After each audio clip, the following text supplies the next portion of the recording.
Alright, so we've been having some interesting things going on with the Mustang. Nothing super new, but something that hasn't really changed. So, I've actually mentioned I think in a couple different videos, but particularly in the review of the Bama tune on this car, that an issue that I had at low speed drivability and stuff like that with the previous tune that was on the car of whatever source it had come from, I'm not entirely sure what tune it was, that the car would tend to stumble a little bit when it was cold at lower RPMs and stuff like that, and that is something that's still happening. It doesn't happen as often with the updated tune, but something that I still get and has gotten slightly worse, I think, as the computer on the car has sort of adjusted for things with the tune that was put on the car, because the computer does still make adjustments. What I have gotten that has gotten worse is that when I will go to rev match a downshift very often, instead of the revs actually springing up to where you would expect, what I'm getting is more of just kind of a cough. Instead of the car going vroom up to the RPM, it kind of just goes boom, and it just kind of like coughs as I'm hitting the throttle. So I'm not entirely sure what's going on with that. I have a couple theories. See, I would have thought something that definitely could cause that would be coil packs or something like that, but the coil packs that are on this car are upgraded aftermarket coil packs. They're MSD Street Fire coil packs from the previous owner. That doesn't mean that they aren't the issue, because I don't know when they were replaced, but something I'm going to try to do first, because I think another potential issue could be injectors or something like that. But this is something that's kind of hard to diagnose because it doesn't do it all the time, and it also runs really well when it's being pushed or driven hard pretty much all the time. When I'm monitoring things on the tuner, the air-fuel ratios seem to be really good, pretty much dead on what you would want. So again, it's been kind of hard to figure out exactly what's been going on, but what we're gonna try to do is do a little bit of like a fuel system cleaning with this, and another thing that I don't have in my hand right now, so let me grab it. We're gonna put some Marvel Mystery Oil through the fuel system here and there and see if it helps over time in general. And I mean, at some point in the future, we probably will replace the coil packs on the car again anyway. I also kind of need to replace the plugs on the wiring harness because they tend to break, and like half of them are broken. So a lot of the coil packs are zip tied to hold them together, which works fine. There's not a problem with that. It's just I'd rather not have them zip tied if I have the option. And I do. It'll just take some work. But also, if I'm gonna run E85 on this car, which I would like to do in the future, especially if I do get a different manifold for the car, which is something I would like to do, then those injectors would be replaced at the same time. So we'll see, but a good place to start, I feel like, is just to try the Marvel Mystery Oil. I also have some Seafoam that I can use if this seems to be doing nothing. But to be honest, they both seem like they do pretty much the same thing. This is a little bit cheaper. I've seen decent results with both of them depending on the engine that they're being put in, so we'll see.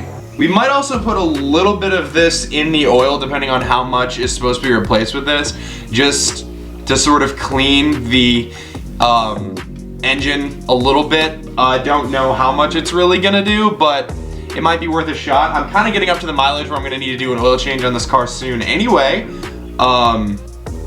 So let's see. It says, in fuel, 4 ounces treat 10 gallons, and oil replace 20% of oil with MMO. So probably not going to do that right now, because if I was going to do that, I would probably do it just when I drained the oil and would put just some of it in, which 20% of this is 2 quarts, like 1 3/4 quarts or something like that, if I'm not mistaken. So we'll probably do that at a different time if we do end up doing it, but for right now, let's go ahead and measure this out and put some in the tank. So it says that 4 ounces treat 10 gallons right there, if you can see it. So we got a 16-gallon tank, so I'm just gonna put like 6.5 ounces in it, and we will go from there. Okay, that's probably close to 6.5, maybe ish ounces. Seems about right. So something you might not have known about this year Mustang and a lot of Fords from this era forward is that they actually don't have a gas cap. They have the basically capless fuel system. So it's not super easy to put fluid directly in there. So we're probably gonna need kind of a skinny funnel. I thought maybe this one was gonna work, but it looks like that's actually probably not gonna happen. With much fiddling, we have the funnel in. There's basically like a little latch that has to be pushed on both sides, which, you know, the width of a normal fuel nozzle would hit both of those, but a skinny funnel like this does not. So here we go. Marvel Mystery Oil going in. And will not be coming back out until it comes out of the tailpipes. One thing that working at a dealership taught me was how useful brake clean is for almost anything. Just for like cleaning stuff alone. Well, it's called brake clean, so I guess I don't know what I was expecting. But it is so useful to clean oiliness off of almost anything. And I need to get some more because my current go-to method for when something is dripping something I don't want to get all over the floor is basically this. Just lean it over the trash can for several days and eventually whatever's left will just drip out. It's a flawless solution. I don't want to hear what you have to say. Okay, well, Marvel Mystery Oil has been added.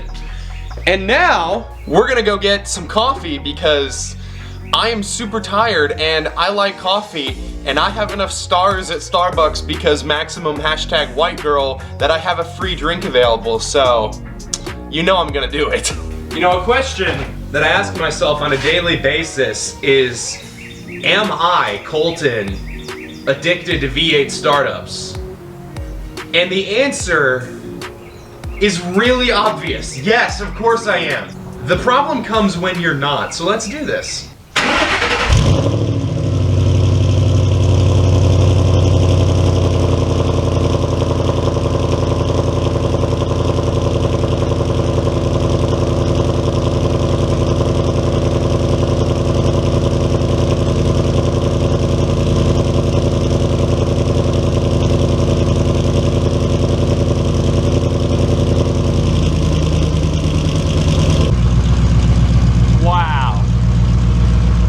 Much room, many coyote. Let's get some coffee and talk about how it's driving and why my camera won't focus on my face. There we go. I don't know what that was all about. Let's see how it drives. I don't think that the Marvel Mystery Oil that I just put in the car is gonna do anything immediately, but over the course of this tank and the next few tanks that I put it in, we'll see how it does. Well, surprise, surprise, nothing is different yet. So, everyone's shocked, I know. I will say one thing, I was gonna say I'm becoming more worried about. I don't really know if I'm becoming more worried about it, but I do think I'm gonna need to try to fix somewhat sooner than later. Is what you can probably hear right now as I'm next to this truck is the pilot bearing on the transmission is probably kind of worn out. I thought originally it was the throwout bearing, but after researching it more and just overall thinking more about it, I think it's probably the pirate bearing. I hope it's the pirate bearing because then I don't know what I would do about it other than just laugh. But yeah, I think it's the pilot bearing, so I'm probably gonna need to get like a clutch kit soon, which if I do, I'm gonna get something that's decent. And the other kind of, I guess, thing that I'm trying to figure out is what kind of flywheel I want to get, because lightweight flywheels are really annoying in daily driving, and I don't really want to make the car worse for driving around generally because, you know, it is a performance car, but most of what I'm doing is just daily driving it with the occasional pull here and there. So I don't need something that's like lightweight. So there's like a billet steel Ford Performance flywheel that is probably a few pounds lighter than the stock flywheel, but isn't super light, and I think that that might be a decent option because this car has enough torque that despite the fact that the stock flywheel is kind of heavy, it still can rev pretty quick, all things considered. It takes a second to get that mass spinning, but once it does, it's a lot quicker to react than I think any other car that I've owned has been. But it's interesting because, like I was talking about with the Bama Tune and the way that it reacts, I'm sitting here in traffic and people are probably gonna think I'm a jerk if I rev it, but if you listen, it was pretty quick to respond there. And the car is still kind of getting up to temperature. Like the cool-in temperature is almost at operating temperature, which probably means the oil temperature is like a little bit lower than optimum operating temperature. And at this point, it's not really behaving weirdly at all. It used to do it when it was colder with the old tune. Now when it's colder, I don't have as many issues with it. But once the car gets up to operating temperature and is running decently hot, that's when I start to get weird inconsistencies with the reaction of the throttle. And it's odd because the throttle response on this tune is very good. It's very aggressive. If you just roll into it barely, you'll notice that the mapping of the throttle is very different from stock. But the weird sort of stutter or stumble that it does is what I'm trying to figure out, and I'm really not sure what exactly it is. And it's not a huge deal, but it's that little thing that bugs me that I'm just trying to figure out that I cannot seem to. Because there doesn't seem to be a lot of rhyme or reason for why it happens, and that's kind of what's throwing me off. My first mistake was starting this while all the kids are getting out of school, and there are cars and children everywhere. So yeah, I'm not 100% sure what to think. I don't know.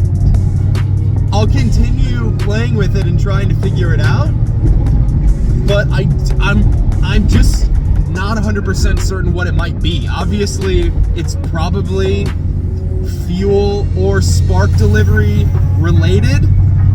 I don't think it's air related. It has a cold air intake on it. The filter is pretty clean. I don't know. I'm really not sure what it would be. And the engine pulls really hard, so obviously it's not a compression issue. So, I don't know. I guess I'll figure it out eventually, or maybe I never will, and if I don't, I mean, it's not the end of the world. It's not a huge issue. I'm also curious if because I have not sent in for a revision on this tune yet, but if and when I do, if that'll help the problem. So, we shall see. Only time will tell, I guess. Well, we are back, and I just got a notification from Starbucks telling me that my order is ready, which, you know, is ironic. I don't know what that's all about.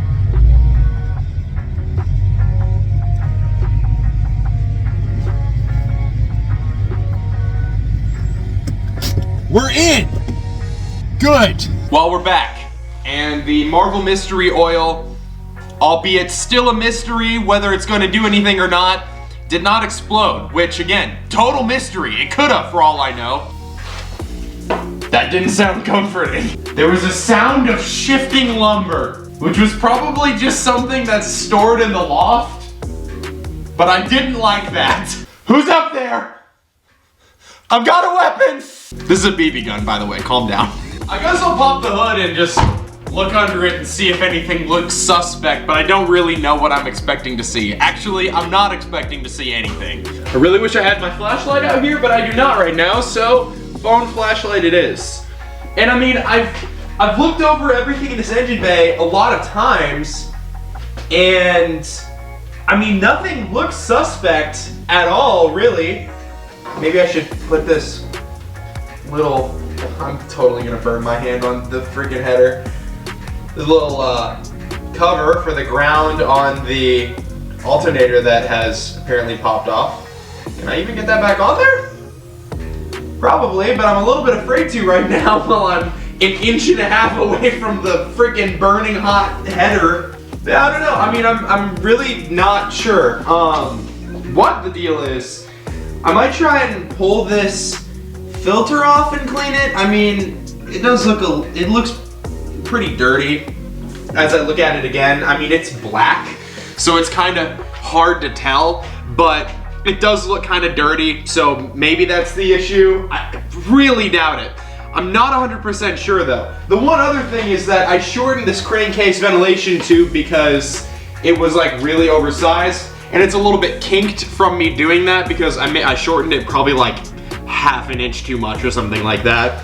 But I don't think that would be causing it either, honestly. I don't think crankcase ventilation is the problem whatsoever. So I'm not sure, honestly. I mean, it remains to be seen whether the Marvel Mystery Oil kind of cleans out the fuel system and helps with that, but honestly, if you think about what happens when you hit the throttle, you're introducing more air into the engine and therefore more fuel into the engine. So it's probably a problem with either the air or the fueling, or I mean, it could be spark, but it does have new spark plugs, and the fact that these coil packs have been replaced, I mean, even if they were replaced at like half of the mileage this car is at, I really doubt that they're bad again.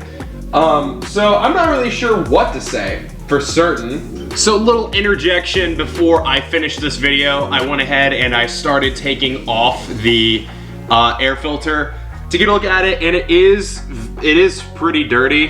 Whether the camera is really gonna pick that up, I'm not 100% sure. I mean, you can see that fuzz in it, but it is very dirty. But actually the thing more of note that I've noticed is this is part of the filter. It mounts on it like this, basically. And this is incredibly hot. Now this is a cast piece. I'm assuming it's just like cast aluminum or something like that. And it's very heavy, and you know, like a cast metal a lot of the time doesn't disperse heat incredibly well. It also this is fairly heavy. It might be cast iron. I'm not 100% certain. If it is cast iron, then it would explain why it is not dispersing heat as well as I would expect aluminum to. But either way, this is very hot. Very hot. And this is something that sits behind the heat shield on this engine. So I would say this heat shield is not really cutting it. And I mean, this is intake air, so it shouldn't really heat up that much by being, you know, attached to the engine, because air is going in this way and shouldn't really be going back out. So all of this is basically just heat that's been absorbed from this being in the engine bay. And that's pretty not great. I bet this is actually limiting performance a lot. Okay, I say a lot, not like a catastrophic amount, but this could absolutely cost a few horsepower. I mean, it's good that there's not an airflow restriction, but if that airflow that's being charged into the intake is that much hotter, that could make the car run overall less good than it should. You know, colder air is denser. That's why a cold air intake, as a theory, is a good thing for your car. More than the airflow necessarily alone, the idea is that the air is nice and cool. That's why a lot of intakes that actually sit in the engine bay don't do that much for performance, unless the stock intake is just ridiculously restrictive, which is not really that likely on most modern day cars. So we're probably gonna look at getting a different cold air intake system in the future. Something that disperses heat slightly better than this does, because I mean, like I said, this is very warm. It's cooled down a little bit as I've been handling it, but when I first pulled it out, I mean, it was hot. And as a piece of intake, you know, assembly, this is attached through a coupler right up to the rest of the ducting. That's not great. Do I think this caused the problem? No, but do I think that it's helping the car run very well as it's warmed up, which is when the problems that I'm having typically are? No. So Sorry BBK intake, but I think you're gonna go in the future. If you guys have any recommendations for a good colder intake on the 2011 Coyotes, please let me know. Back to your regularly scheduled program. I have ideas and theories, but if any of you guys are familiar with this problem on Coyotes, just a little bit of a stutter at like certain throttle under certain conditions, let me know what you think it might be, because the car seems like it's running really good and that's really the only thing. And I guess my biggest hunch is that it's very possible that it is the tune and that something just needs to be adjusted with further revisions of the tuning on the car. That is probably the most likely by a lot. So I guess that's just something that I'm gonna need to do. I really don't want to know how much I waste on coffee every month. Yeah, I'm not 100% certain. I guess we'll update on the Marvel Mystery Oil and continue doing data logging and upload those files to my computer and go from there and see if that helps. I assume it probably would, but I'm not 100% certain. So I guess we'll find out, and you guys will be the first ones to know about it. Other than maybe my wife or my closest friends. But you guys will definitely be right after that. So, if you guys enjoyed this video and you'd like to see what happens with the Mustang going forward, please consider subscribing to the channel. It really helps out. I upload every Wednesday and Saturday, and there will be shorts sporadically throughout the week. Some weeks I have a short every single day. Some weeks, not so much. But hey, at the end of this video, you'll see 2 videos that are suggested just for you. Please consider checking them out, and I will see you guys in the next one.